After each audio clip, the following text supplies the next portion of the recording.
Nacido en Guatemala, Rodrigo Rey Rosa ha vivido en Nueva York y Marruecos y ha sido traducido a varios idiomas. Hoy nos ofrece una muestra de su talento, nacido de su visión descentrada e intensa de la gran urbe, Nueva York.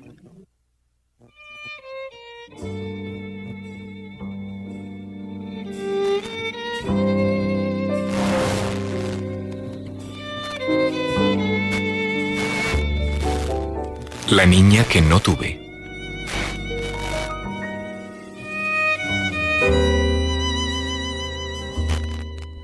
A los 8 años había sido condenada a muerte.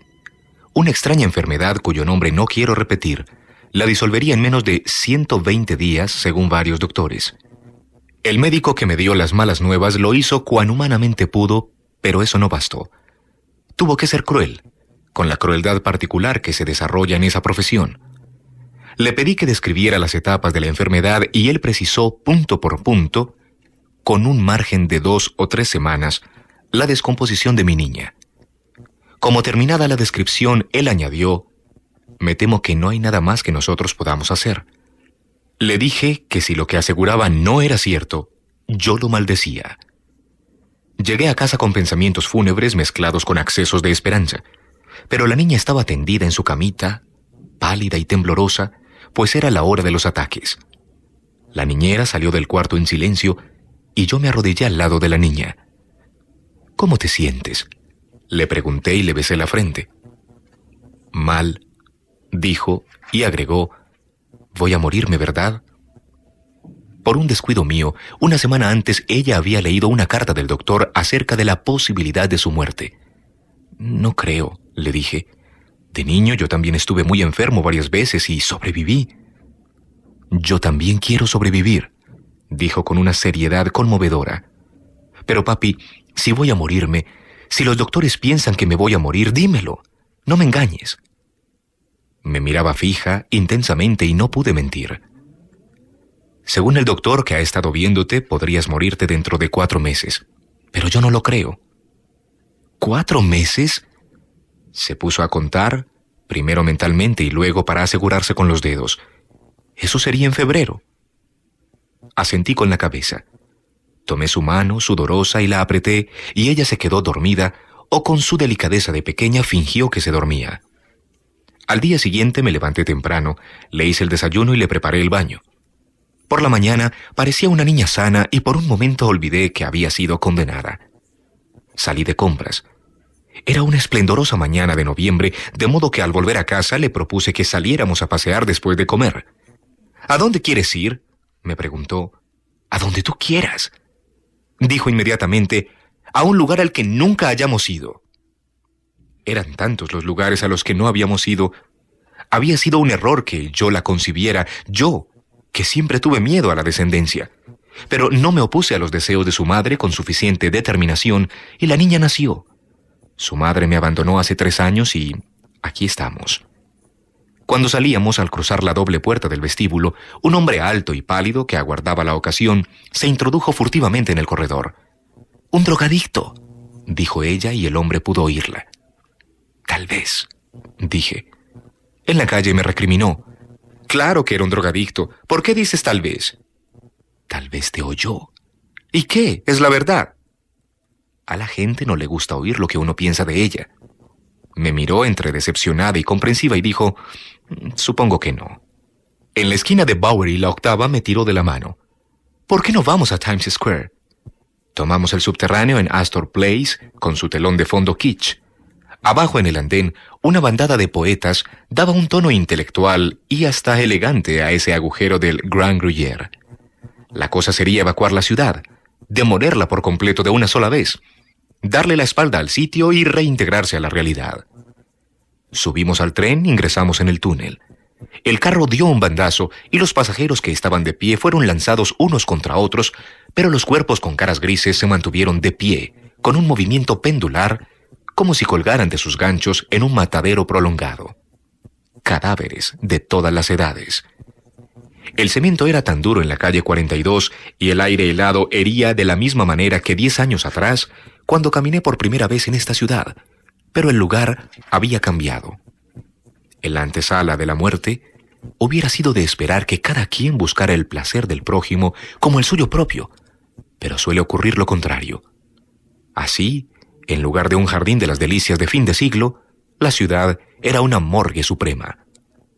Dimos una vuelta por Times Square, y así, entre aquel torbellino de gente muerta y un ejército de criaturas de Walt Disney, perdimos una de las 120 tardes que le quedaban a mi niña.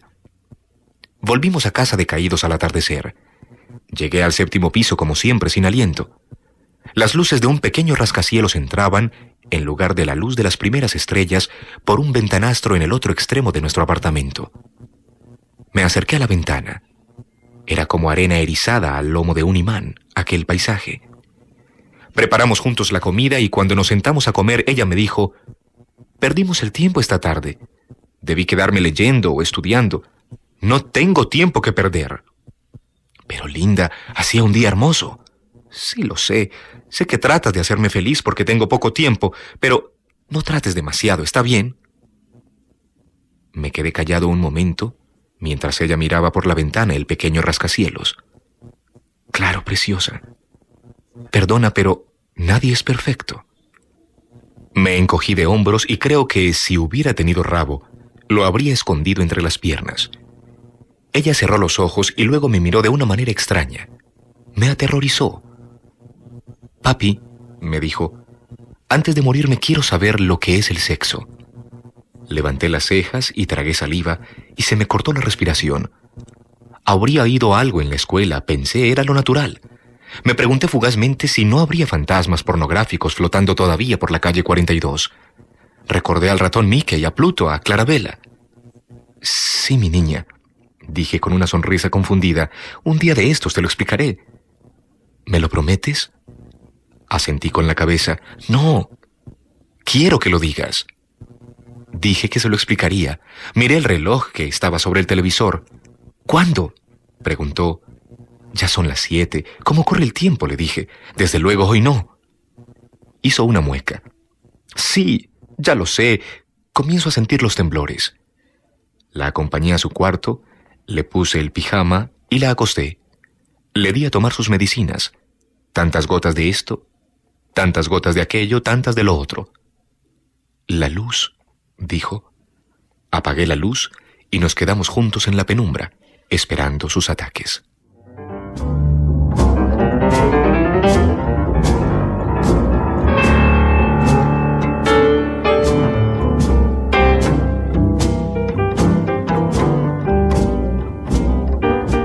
El chef. Durante 3 años vivió debajo del Manhattan Bridge, en una covacha al borde del terraplén sobre el río, y solía pasar buena parte de sus noches mirando por un ventanuco la telaraña de luces del vasto y ruidoso puente tendido sobre el East River, los faros de los automóviles que iban y venían. Cuando estaba decaído o perezoso, se alimentaba con los desperdicios de comida que encontraba en los basureros de los restaurantes de Chinatown y Little Italy, por donde deambulaba por las tardes y el amanecer. Cuando se sentía más emprendedor, atrapaba mirlos o una especie de codorniz que a veces, durante el invierno, venían a refugiarse en los parques de la ciudad. Los mirlos eran fáciles de atrapar, con cebo de miga de pan y cuerda de pescar. También los cazaba con una cerbatana de aluminio que él mismo fabricó con los restos de una vieja antena de televisión armada de dardos hechos con agujas hipodérmicas, las que solía cargar con pequeñas dosis de veneno o sedantes obtenidos en los vertederos del Beth Israel o el Bellevue, los grandes hospitales. Las codornices requerían más paciencia e ingenio. Para ellas construía trampas con cajas de plástico, elásticos usados y varillas de madera o de metal. Sea como fuere, si tenía un poco de suerte, volvía a su covacha bajo el puente con sus presas y hacía una pequeña fogata para cocinar. Le llamaban el chef, porque sabía preparar varias salsas y era enormemente popular por los pequeños banquetes que celebraba. Entre sus visitantes se encontraban las chicas vagabundas más atractivas y uno que otro chico dispuestos a todo por un buen manjar. Celoso porque su compañera iba a cenar con el chef muy a menudo, un malhumorado vagabundo a quien llamaban Kentucky Matt le partió el cráneo al chef con un madero una mañana mientras dormía. Dormía cobijado con cartones porque era pleno invierno y parece que, para ahogar los ruidos del tránsito del puente, se había acostado con su Walkman y escuchaba, cuando fue muerto, una fuga de Bach. La chica denunció el crimen, pero Kentucky Matt no fue capturado. Huyó de la ciudad, dicen, como polizón en un vagón de ferrocarril.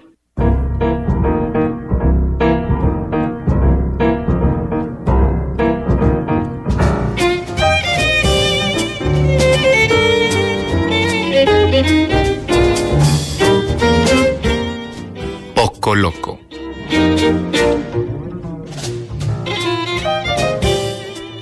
Así como Paracelso, el alquimista suizo recorrió Europa de albergue en albergue hacia el final de su vida, pagando a los albergueros con monedas de oro que más tarde se convertirían en conchitas de mar.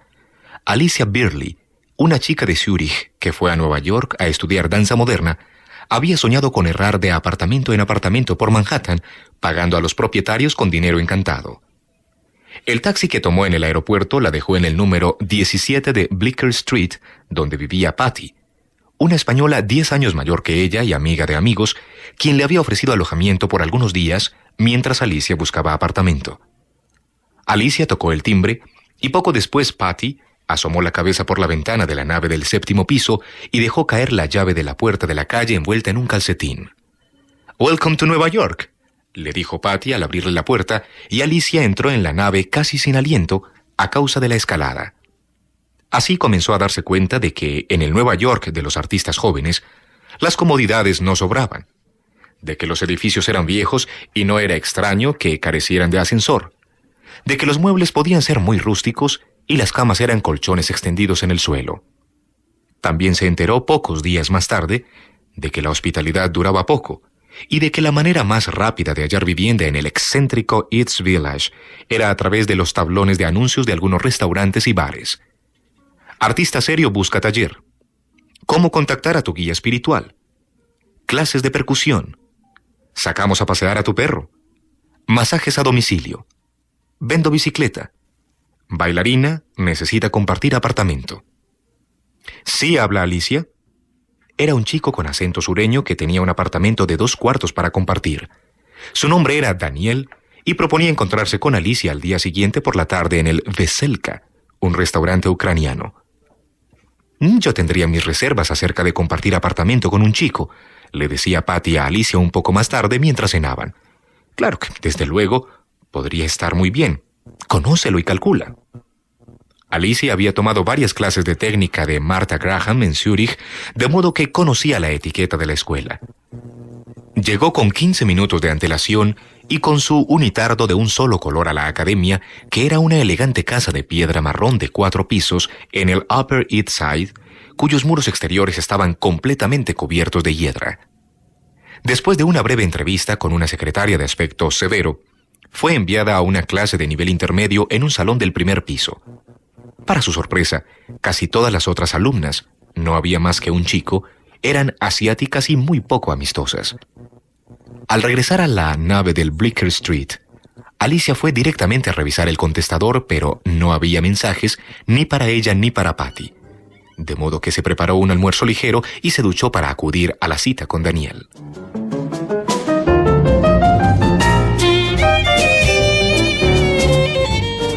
Quizá Daniel Harkovitz habría sido otra persona si no hubiera conocido el concepto de un Dios todopoderoso y personal, pero desde temprana edad, la idea del Dios cristiano se había convertido para él en obsesión.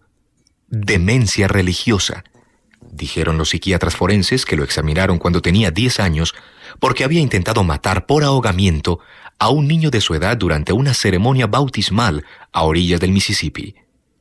Sin embargo, en lugar de recluirlo en un hospital psiquiátrico, los magistrados tutelares lo mandaron a un correccional de menores de donde no salió hasta los 15 años.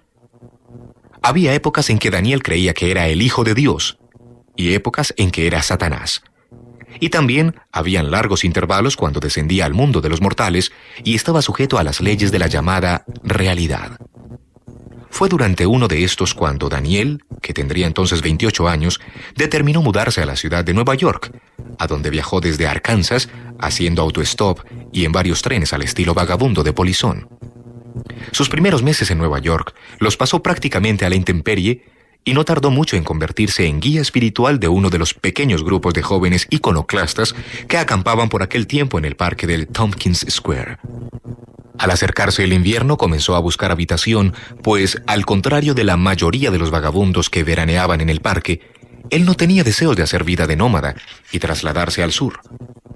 Con una de las chicas que había conocido en el parque, de nombre Mary Cohen, la que solía mendigar con bastante éxito y prostituirse de vez en cuando, tomaron un apartamento de 2 cuartos en el número 700 de la 9ª calle Oriente, y no dijeron nada acerca de esto a ninguno de sus compañeros de vagancia para no despertar envidia.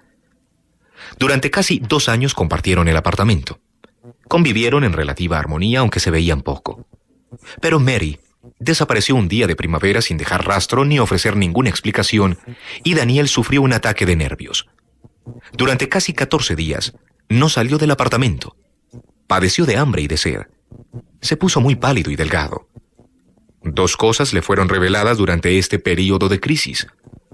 Tendría que encontrar otra persona que le ayudara a pagar el alquiler y debía implantar los fundamentos de la nueva religión que, al igual que el inventor del cristianismo, él propagaría al cumplir los 30 años.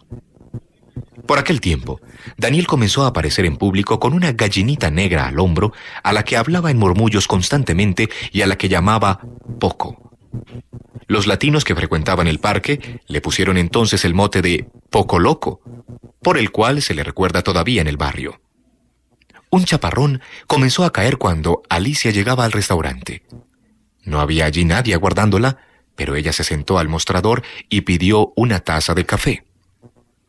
«Hola», le dijo Daniel a Alicia y se sentó de lado en un taburete junto a ella. Vestía pantalones verdes de camuflaje y un chalequito de cuero viejo directamente sobre la piel pálida, mugrienta y mojada. Tenía barba y cabello largo, color de agua de fregar platos, y sus ojos eran opacos. Llevaba al hombro la gallinita negra con una cresta roja que parecía peinado punk. «¿Eres tú la que buscaba apartamento? Disculpa que llegue tan tarde, pero...» Miró a derecha e izquierda y la gallina, que daba de picotazos a la oreja y a la cabellera de su dueño, hizo lo mismo. «Poco no debería estar aquí. ¿Vamos a verlo?» Cuando salieron a la calle, había dejado de llover y un vapor con olor a alquitrán se levantaba del pavimento mojado. Daniel andaba deprisa y Alicia iba a 2 o 3 pasos detrás de él. Atravesaron Tompkins Square, donde había ruido de tambores y gritos de niños y gente lanzando frisbees o paseando con sus perros. Al salir del parque, Daniel señaló un edificio de 3 pisos en la avenida B y dijo: «Allí vivía Charlie». Siguieron hacia el este por la 9ª calle hasta el número 700, una casa de apartamentos en la esquina de la avenida C, frente a un baldío bordeado por un alto muro ennegrecido y cubierto de viejos afiches que recordaba un Rauhensberg.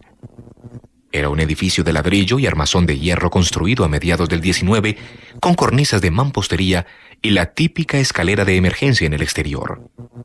En el pequeño vestíbulo, al que se ascendía por 6 escalones decrépitos, había 3 bicicletas atadas con cadenas a una reja de hierro. El apartamento de Daniel quedaba en el 4º piso y no daba a la calle sino a un estrecho patio interior, de modo que recibía poca luz natural. Era muchísimo más pequeño que la nave de Patty, y Alicia se dijo a sí misma una vez más que esto no era para ella. Daniel le mostró uno de los cuartos, un cubículo oscuro, donde todo estaba cubierto por una película de polvo gris, y después le hizo ver el baño y la cocina, donde la película era una mezcla de polvo y grasa negra. Estaba de pie uno frente al otro en la salita, y Alicia estaba ansiosa por marcharse. «¿Qué te parece?», le preguntó Daniel. «No estoy segura, tengo que pensarlo». «El precio es bueno, no lo puedo mejorar. Tienes mi número. Llámame cuando decidas algo, pero no tardes demasiado, ¿ok?». A la mañana siguiente, fue a ver otro apartamento en Nojo, a 2 calles de Bleecker Street.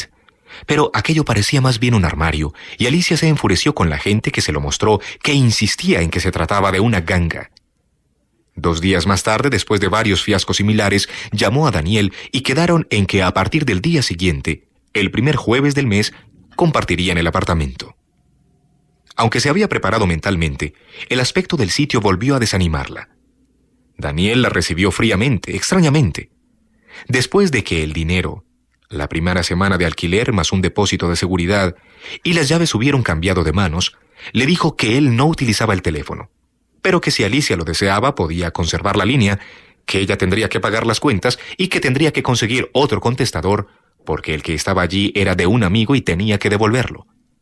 Luego salió, diciendo que no volvería hasta muy tarde. En cuanto estuvo sola, Alicia se puso a hacer la limpieza.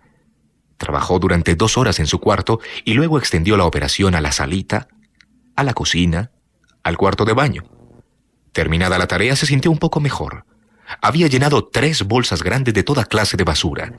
Tendría que pedirle a Daniel que observara ciertas reglas básicas, como limpiar la cocina después de comer, no orinar en el suelo alrededor del inodoro y no dejar que Poco ensuciara por todas partes.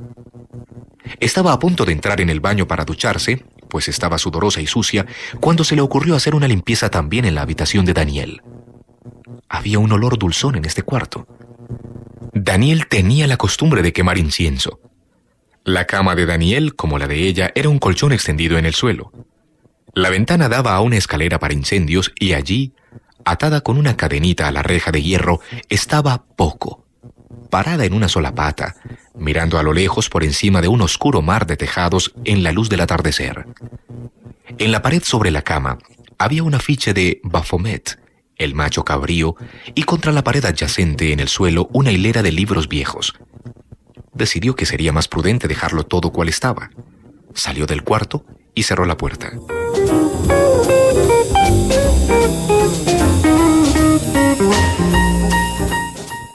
Después de ducharse generosamente, bajó a la calle y fue a la tienda más cercana a comprar café y un yogur para la cena.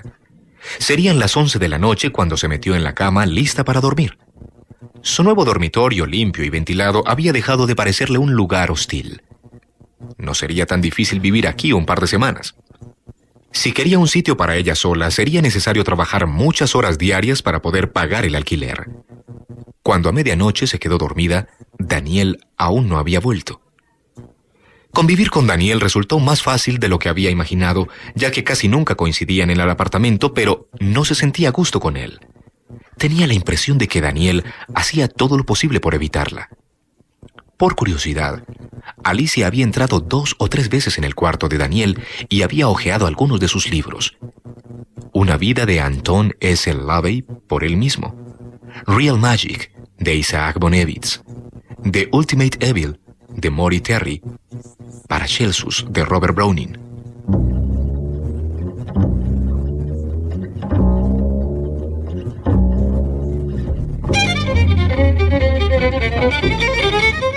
Aún antes de abrir el semanario ya estaba deprimida.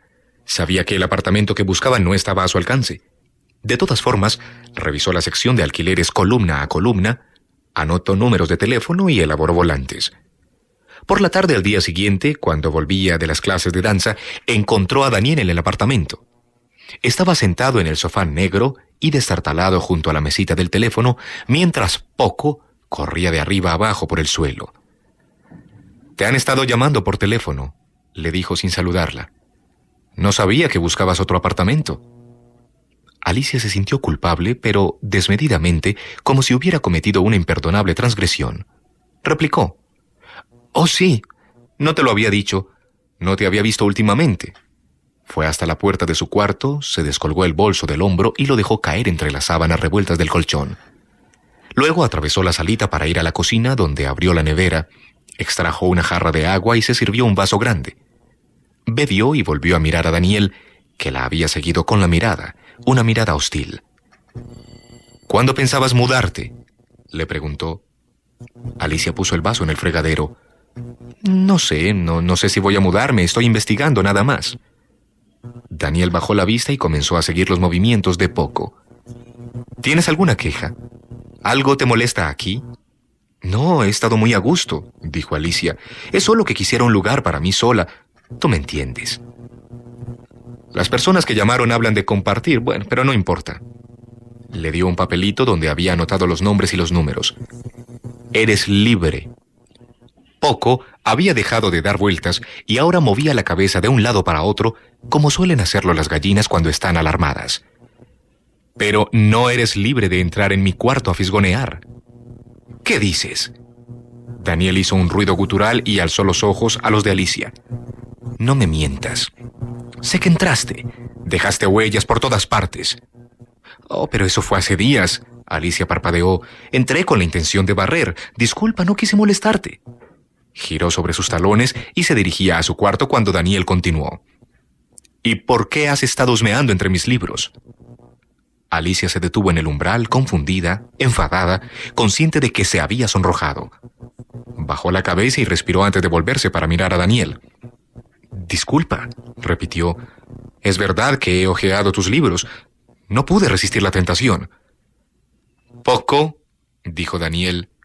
Angelito, ven acá. La gallina obedeció.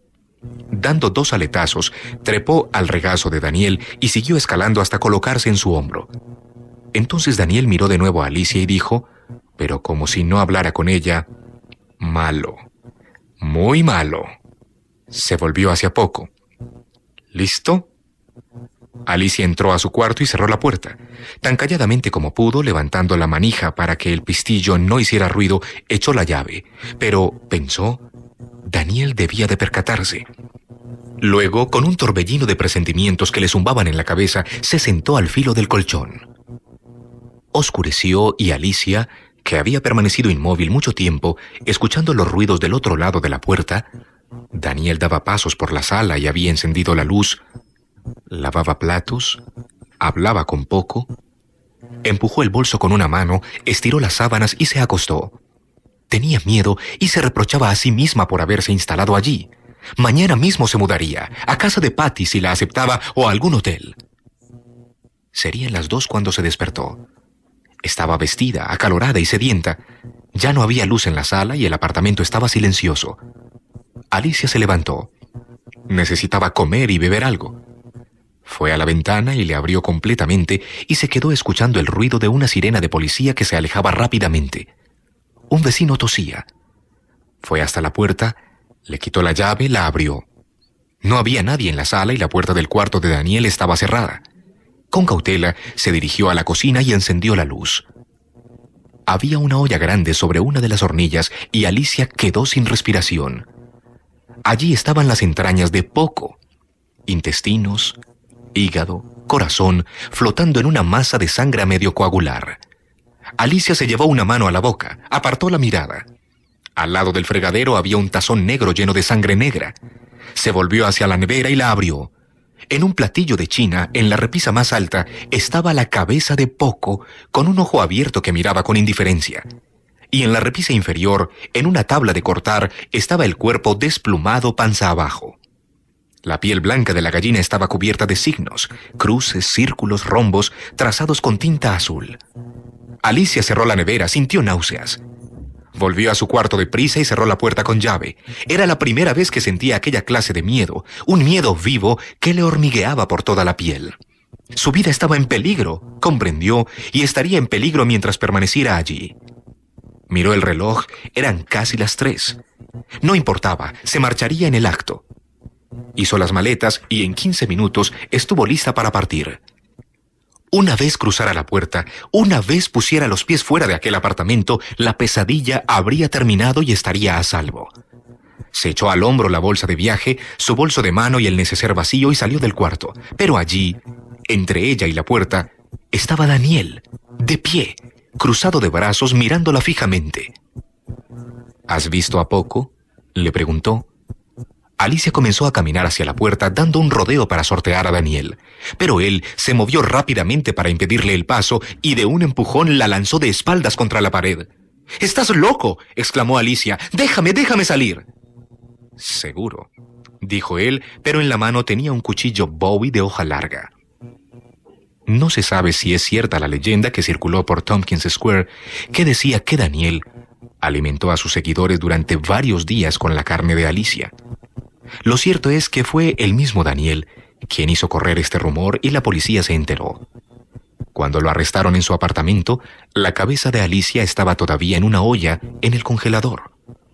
Daniel no negó su crimen, pero durante el juicio declaró que lo había cometido en nombre de Dios, que le había mandado fundar una nueva religión y que había señalado a Alicia como víctima de sacrificio. De modo que fue absuelto por locura y enviado a un asilo para dementes en Siracusa, Nueva York.